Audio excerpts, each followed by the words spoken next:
Pisces. People keep doing a small double take when they learn how much time you've actually lived. And I want to sit with you inside that reaction for a while because I don't think it means what most people assume it means. It isn't really about a face. Faces are easy to explain away with luck or good habits, and that explanation would leave the most interesting part untouched. What actually startles people, though they rarely have the words for it, is a mismatch they can feel more than see, a gap between the number they expected and the frequency you're actually giving off. Something about you doesn't match the tally. And I want to be honest with you right from the start. There is no single tidy reason for it. It isn't one secret. It's several separate things running quietly through you at once, each fairly ordinary on its own, that happen to braid together into something time hasn't been able to standardize. Let me follow each of those threads with you, one at a time, and then show you the place where they all meet. The first thread is the simplest, and it lives in your eyes before it lives anywhere else. You never stopped being genuinely curious. Somewhere along the way, most people quietly decide they've seen enough, that the world has shown them its hand, and there's little left to be surprised by. And the moment that decision settles in, something behind the eyes goes still. Yours didn't. You still lean toward things. You still want to know how something works, what a person meant, what's around a corner you haven't turned yet. That leaning toward is visible. It keeps a brightness in the gaze that has nothing to do with skin and everything to do with appetite for the world. And that particular kind of noticing, the refusal to assume you already know, is a large part of why people find their way to Sarah Angel Tarot in the first place, because it's the same instinct that makes a person want to look a little deeper than the surface. The second thread is your relationship with time itself, which is quietly unusual. Most people live at war with the clock. They rush through the parts they don't like and clutch at the parts they do. And that constant grip, that low-grade urgency wears on a person in a way that shows you move differently. There's an unhurried quality to how you inhabit a stretch of time, a sense that you're not being chased through it. You let things take the time they take. And a nervous system that isn't perpetually braced against the passing of the hours simply ages differently, more slowly, more gently, because it isn't spending its energy fighting the very thing it can't stop. You made a kind of peace with time that most people never manage, and time, it seems, has been quietly gentler with you in return. The third thread runs through your emotions, and it's one of the most useful things about you, though it's completely invisible. You can still be surprised. Your heart never hardened into the flat, seen-it-all texture that so many people mistake for maturity. You can still be moved by something small. You can still be delighted, genuinely, without irony, the way a person is delighted before they learn to guard against looking naive. That emotional suppleness is rare, and it's protective in a way people don't realize. A heart that stays flexible keeps the whole system supple. When you refuse to let feeling calcify into cynicism, you keep something limber at your core, and that limberness radiates outward into everything, including the way you carry yourself through a room. Notice already how these threads reach for each other, because that's the whole point.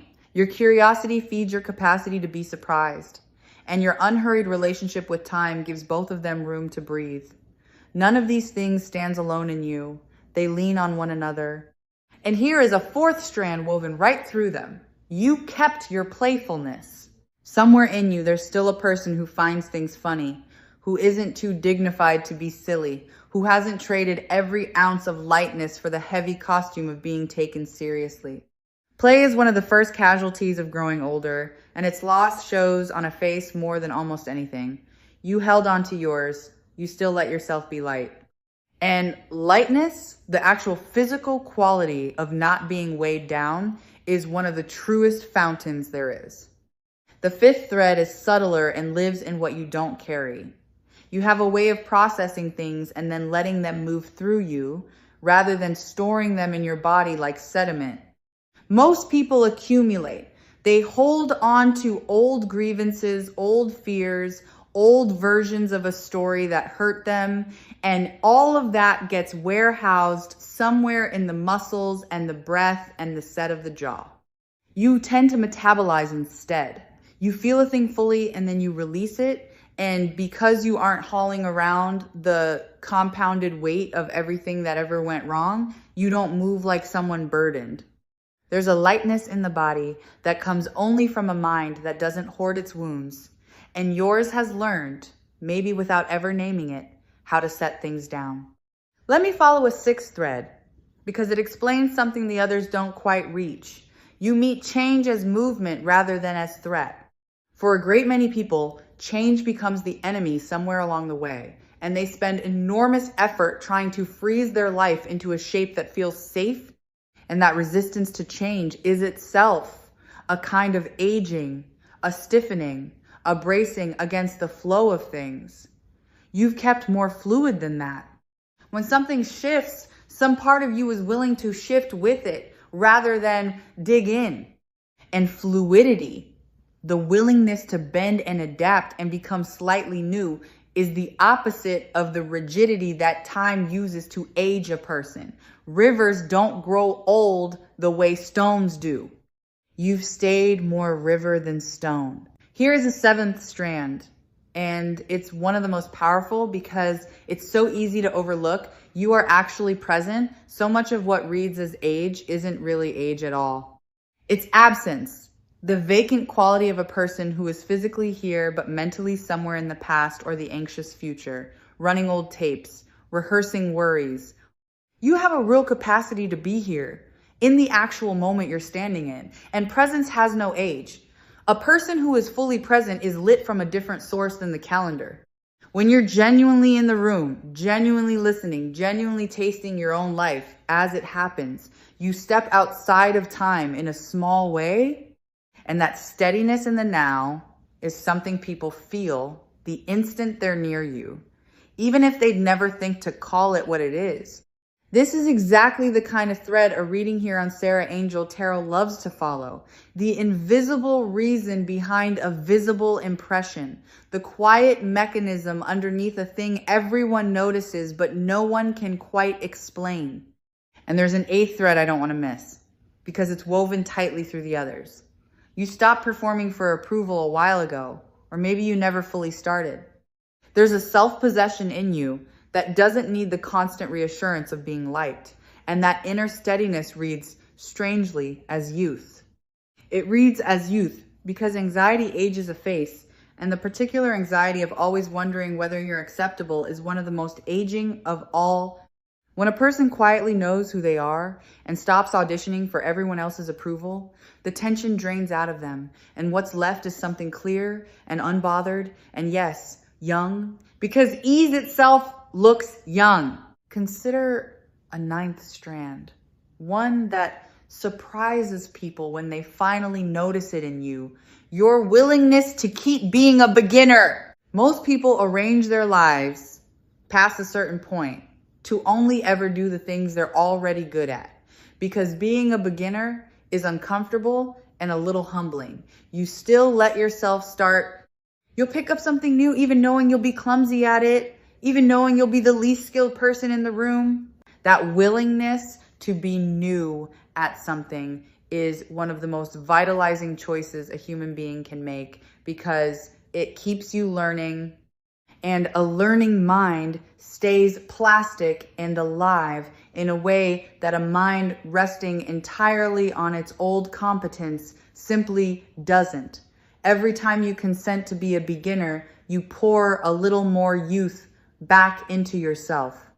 And a 10th thread, close to the last one, but distinct. Your imagination never went quiet. You still picture things. You still dream forward. Still let your mind wander into futures and possibilities and what ifs. Still furnish inner rooms that don't exist yet.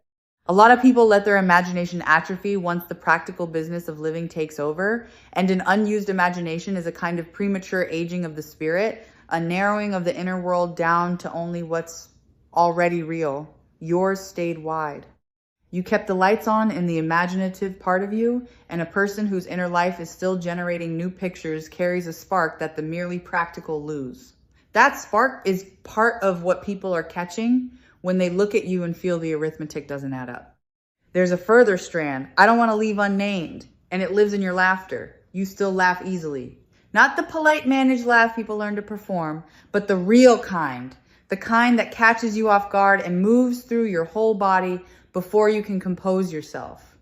Easy laughter is one of the great preservatives of the human face because it keeps the muscles loose and the breath deep and the whole system flushed with something that actively restores.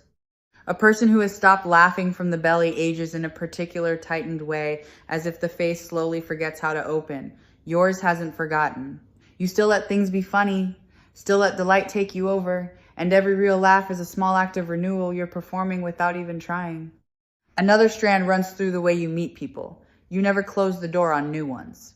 It would have been easy, past a certain point, to decide your circle was complete, that you'd met everyone you needed to meet and had no more room for strangers.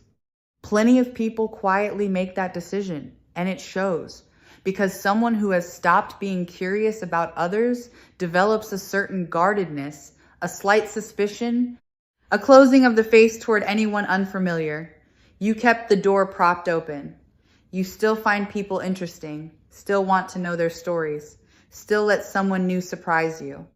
That ongoing openness to other human beings keeps something warm and available in your expression, an unguarded quality that reads instantly as younger than the guarded alternative. Here is a quieter strand, one that lives in your capacity for awe. You still stop for things.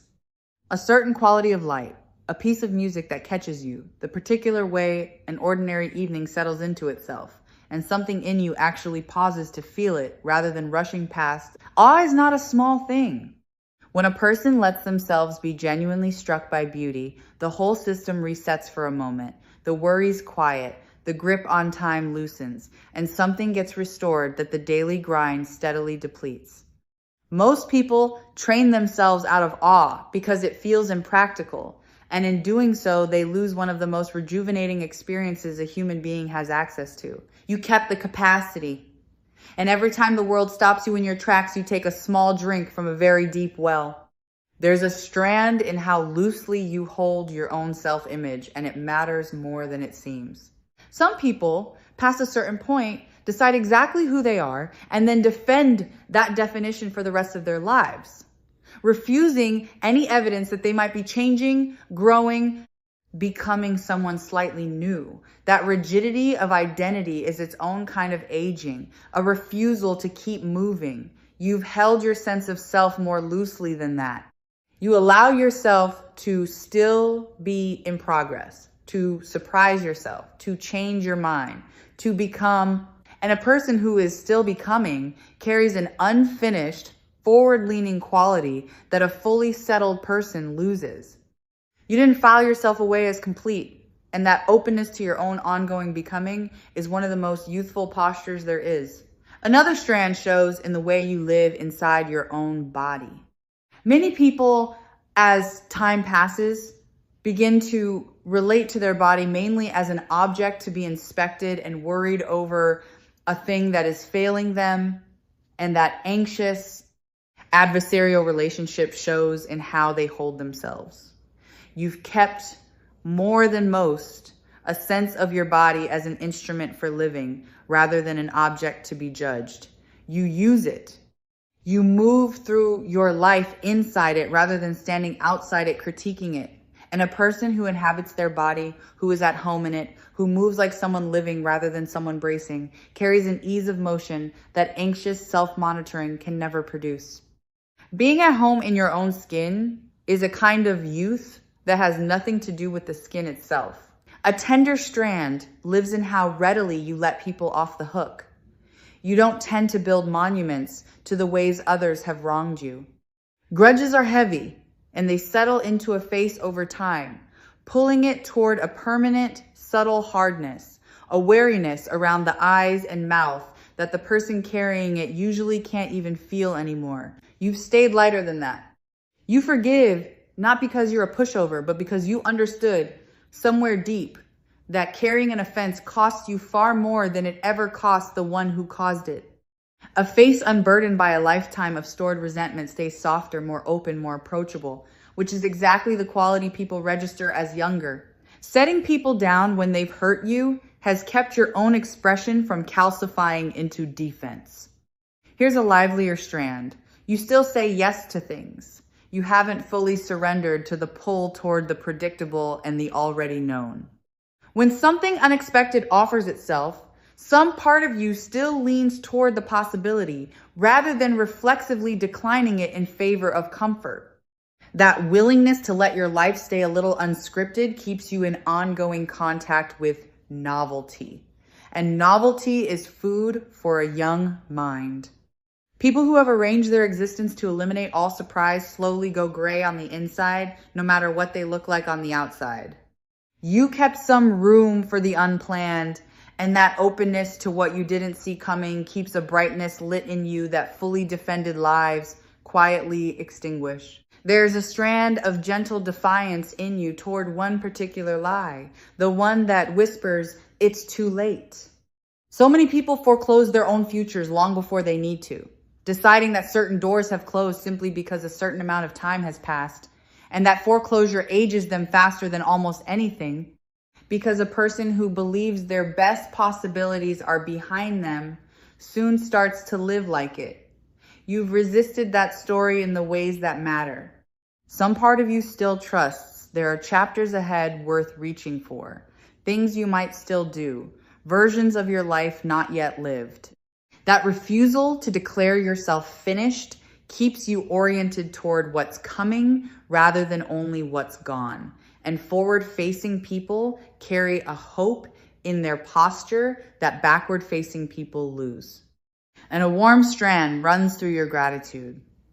You have a way, more than most, of noticing what's good rather than only cataloging what's missing. Gratitude does something specific to a face over time, softening it, opening it, keeping the eyes from settling into the downward pull of chronic dissatisfaction. A person oriented toward what they have carries a lightness that a person fixated on what they lack can never quite fake. You've kept your gaze tilted toward the good, and that habitual appreciation has quietly shaped how you see the world and, in turn, how the world reads you. Gratitude is not only a passing feeling across a life, it's a sculptor, and it has been kind to you. There's a strand here that runs against everything the busy world preaches, and it's your permission to rest. You haven't fully bought the belief that your worth is measured by how relentlessly you push yourself, and because of that, you actually let yourself recover, let yourself be still sometimes, let yourself do nothing without guilt gnawing at you the whole while. Exhaustion is one of the most aging states a body can live in, that chronic, wrung out depletion so many people wear like a badge. You've kept, more than most, some access to real rest, the kind that restores rather than merely pauses. A rested nervous system moves and responds and shows up differently than a depleted one. The ease you carry isn't laziness. It's the visible result of someone who understood somewhere along the way that running yourself into the ground is not a virtue, and that a life with room to breathe in, it stays younger than a life spent perpetually sprinting. Another strand lives in what you've opted out of, and it's the quiet competition around aging that consumes so much of other people's energy. You've largely stepped off that particular track, the one where everyone anxiously measures themselves against everyone else, watching for signs of decline, comparing and ranking and dreading. That comparison game is exhausting, and it ages the people who play it, because it keeps them in a permanent low crouch of worry about where they stand. You've stayed freer of it than most, more interested in living your own life than in monitoring how it stacks up against anyone else's. That freedom leaves your energy available for actual living rather than draining it into a race no one ever wins. A person who isn't secretly competing carries a lightness that a person locked in constant comparison simply can't, and that lightness is one more thing people feel without ever being able to name it. Now let me bring these threads together, because I promised you a meeting place, and here it is. Set them side by side, every strand I've named. The curiosity and the easy relationship with time. The unhardened heart and the held onto playfulness. The habit of releasing rather than storing. The fluidity in the face of change. The real presence. The quiet self-possession. The easy laughter. The openness to new people. The capacity for awe. The loosely held sense of self. The ease inside your own body. The readiness to forgive. The spontaneity. The refusal of the too late story. The ease of real rest. The freedom from comparison, the living imagination, and the grateful gaze. Notice that they are not a long list of separate things at all. They are all expressions of a single underlying orientation. Every one of them is a form of staying open. That's the thread beneath the threads, the one they all turn out to be. Time doesn't primarily age people through the count of their days.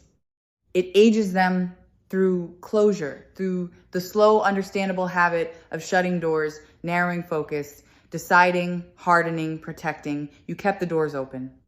And an open system stays young in a way a closed one cannot, because openness is literally the posture of aliveness. Let me name something about how you experience time itself, because it deepens everything else. There's a difference between living a long time and living a wide life, and you've done more of the second than most. A life lived wide, full of novelty and attention and genuine presence, actually feels more spacious from the inside and yet keeps the person younger, because novelty stretches time and engagement renews it. People who let their days blur into identical repetitions experience time collapsing, speeding up, graying over, and it ages them from within. Your days have kept their distinctness because you've kept paying attention, and a life of distinct, fully inhabited days stays green in a way that mere duration never threatens. You've been living wide, and width, far more than length, is the real measure of a young life. Let me offer you an image for all of this, because sometimes an image holds what an explanation can't reach. There's a quality in you, like early morning, that persists no matter what hour your life is technically keeping, a freshness that doesn't seem to know it's supposed to have faded. Some people carry a season inside them that has nothing to do with the season they're standing in. And you carry something like an early, unhurried, dew-still morning, the part of the day when everything still feels possible and unspent.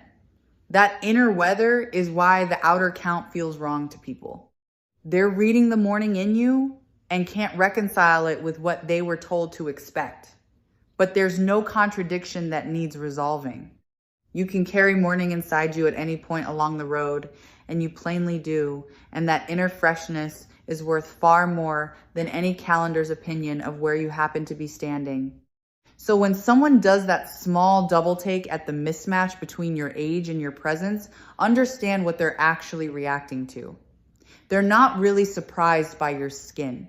They're surprised by your openness, though they don't have that word for it. Somewhere in them, mostly unconsciously, they've come to associate a certain number with a certain closing down, a settling, a dimming. And you contradict that association simply by being open and lit and interested. Their surprise is the sound of a stereotype quietly breaking in their hands. You are living proof that the dimming isn't inevitable. And some deep part of them registers that as almost impossible because they've seen so few examples of it. Their shock is a compliment they don't fully understand. They're paying you. I want to be careful here to name what this is really about, because it would be easy to hear all of this as being about looking good, and that would shrink it into something far smaller than it is. This is not vanity. This is vitality. The youthfulness people are sensing in you is not a surface achievement to be protected with products and worry. It's the visible overflow of how alive you actually are on the inside. The looks are downstream. The real thing is the aliveness, the open, curious, present, unhurried way of being that happens to show up on the outside as a kind of agelessness. If you only ever chased the outward look, you'd miss the point entirely and probably lose the very thing that creates it. The invitation isn't to preserve a surface. It's to keep tending the aliveness that the surface is only reflecting. I want to correct one thing you might be tempted to believe, which is that this youthfulness is a kind of naivety, an innocence that simply hasn't yet been touched by life. It isn't. Yours is something rarer and stronger than that. You've clearly been touched by life. You felt its weight. You know what it can do, and you chose openness anyway. That's not the openness of someone who has never been hurt. It's the hard-won openness of someone who has been and decided not to let it close them. That informed kind of openness, the kind that knows better and stays soft regardless, is the most beautiful version there is, because it isn't fragile. It's a choice made again and again by someone with every reason to choose otherwise. You are not young because you don't know. You're young because you know, and you stayed open anyway. Let me speak gently to how this is protected, because it can be dimmed, and I'd rather you guard it consciously than lose it by accident. The threats to this kind of youthfulness are almost never physical. They're internal. The main one is a slow closing of the heart, usually in response to disappointment, a quiet decision that it's safer to expect less, feel less, hope less. Every time you resist that particular temptation, every time you choose to stay open even after being hurt, you protect the wellspring. Another threat is the creep of bitterness, which is really just curiosity gone sour. Guard against letting your interest in the world curdle into a settled verdict against it. As long as you keep choosing openness over armor, wonder over cynicism, the source stays clear, and it will keep doing for you what it's always done. There's something worth noticing about what your energy does to the people around you, because it doesn't stay contained in you. Openness is quietly contagious. When people spend time near someone who is genuinely curious, unhurried, present, and light, something in them tends to loosen too, almost against their will. You give the people around you a small silent permission to be more open themselves, to lower their own armor a little, to remember that the dimming isn't mandatory. You may not realize how often you've done this, but part of the effect you have on others, part of why your presence is welcome, is that you make the room a little more alive just by being your open self inside it. You're not only staying young, you're quietly reminding other people that they're allowed to notice, if you ever have, how children and animals tend to respond to you, because they are the most honest instruments for this. Little ones and creatures don't read faces for age. They read energy directly, without the interpreting layer that adults lay over everything. And they tend to gravitate toward exactly the kind of open, present, unguarded quality you carry, because it feels safe and warm and alive to them. If children seem easy around you, if animals settle near you, unbothered and drawn in, take it as confirmation of everything I've been describing, because they're responding to the frequency underneath the face, and their instincts don't lie. They're picking up the same youthfulness the adults are startled by. They simply feel no need to be surprised by it. I don't want you to think any of this happened to you by luck, because that would rob you of something you earned. This openness of yours is not an accident of temperament that you can take no credit for. It's the sum of 1,000 small choices, most of them made without any grand intention, each one nudging you towards staying open rather than closing down. Every time you let yourself be curious instead of dismissive. Every time you chose to be surprised instead of jaded. Every time you released a hurt instead of filing it away, you were tending this thing, whether you knew it or not. The agelessness people notice is not a gift you were handed. It's a garden you've been quietly keeping, and the fact that you kept it without even naming it makes it more yours, not less. Here's a thought I want you to sit with, because it reframes the whole trajectory ahead of you.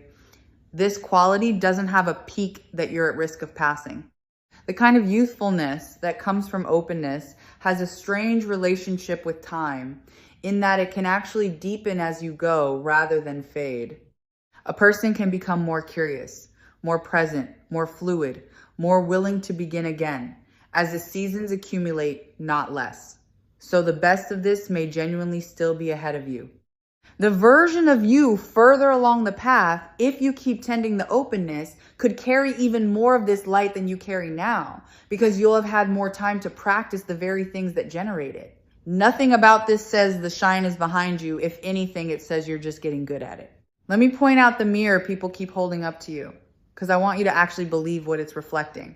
When someone reacts with surprise to your age, they are, without meaning to, showing you something true about yourself that you might be too close to see.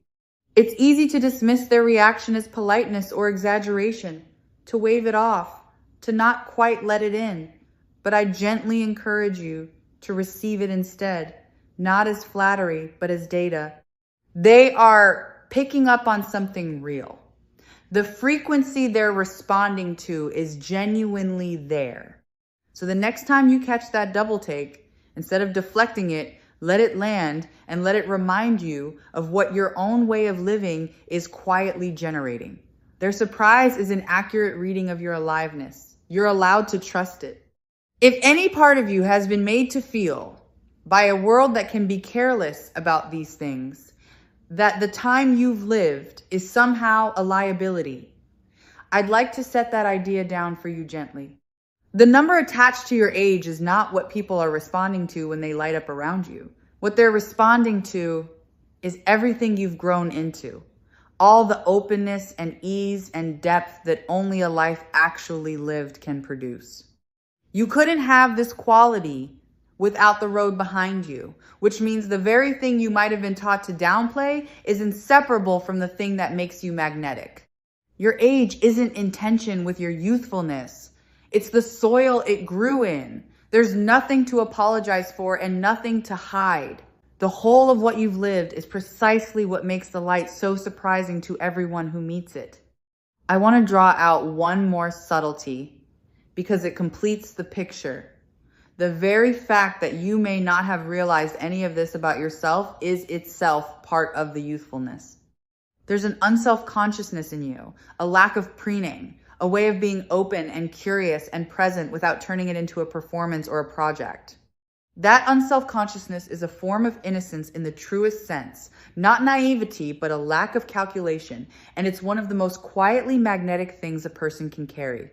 If you'd been managing this energy deliberately, curating it, it would read as effort, and effort ages a face. Because it's simply who you are, it reads as ease, and ease is timeless. The unawareness was part of the magic. Now you know, and the trick will be to know it without turning it into something you strain to keep.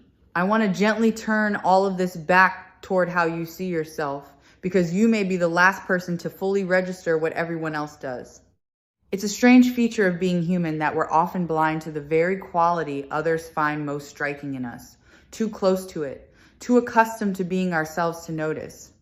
So the next time you catch your own reflection, I'd invite you to try, just for a moment, to look with the eyes of the people who do that little double take, to see the openness and the aliveness they see, rather than only the details you've trained yourself to scrutinize. You've been carrying this light so long that it's gone invisible to you. Let their surprise teach you to see it again. The person in that reflection is far more luminous than your own habitual glance has been giving them credit for. And it's about time you met them the way the rest of the world already does. Let me leave you with what all of this asks of you, which is almost nothing, and that's the beauty of it. You don't have to do anything new. You don't have to add a regimen or chase a look or worry about maintaining what you have. The single thing this asks of you is to keep choosing openness again and again in all the small daily ways you've already been choosing it. Stay curious, stay unhurried where you can. Keep your heart soft, even when the world gives you reasons to harden it. Keep beginning things, keep imagining, keep being present to your own life as it actually unfolds. Do those things, and the rest takes care of itself, because the rest was always only the visible echo of those choices. And as this reading settles toward its close, I want you to carry away the real headline underneath the surprising one. The thing people are reacting to isn't a lucky face. It's a way of being alive that time hasn't been able to standardize, a openness you've kept lit while so many around you let theirs dim. That's not vanity to protect. It's vitality to keep tending. And it will keep giving back to you for as long as you keep the doors open. Whenever you want to be reminded of what your own energy is actually doing, this space, Sarah Angel Tarot, will be here to reflect it back to you, plainly and warmly.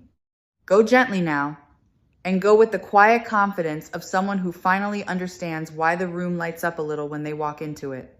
You were never behind the clock. You've simply been living in a way it can't touch.